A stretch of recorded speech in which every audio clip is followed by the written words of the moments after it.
నక్షత్రం, కాన్స్టలేషన్ అంటారు ఇంగ్లీష్లో. జోడాయిక్ సైన్స్ అనేవి మనకి కాన్స్టలేషన్తో వస్తూ ఉంటాయి.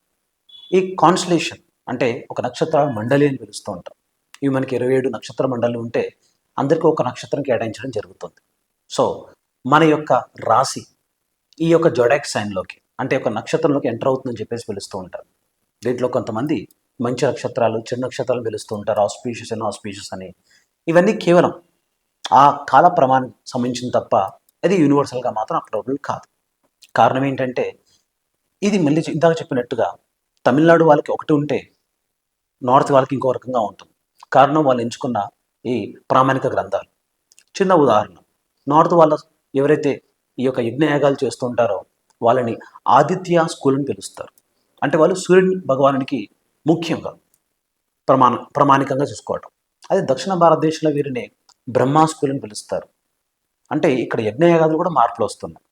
అందుకే మీరు చూడండి, తమిళనాడులో కొన్ని గుళ్ళు అమావాస్య రోజే ఓపెన్ చేస్తూ ఉంటారు. కారణం అది వాళ్ళ యొక్క విశిష్టత, వాళ్ళ కల్చర్. నార్త్లో చూడండి, పౌర్ణమికి ఎక్కువ ఇంపార్టెన్స్ ఇవ్వడం జరుగుతుంది. ఈరోజు మనం ఉగాది చేసుకుంటున్నాం సౌత్లో, కానీ నార్త్లో ఉగాది ఏం లేదు. కారణం ఏంటంటే నార్త్లో వీళ్ళు చేసుకునేది నవరాత్రి. దుర్గా నవరాత్రితో మొదలెడుతుంటారు, అది రామ నవమితో కంప్లీట్ అవుతుంది.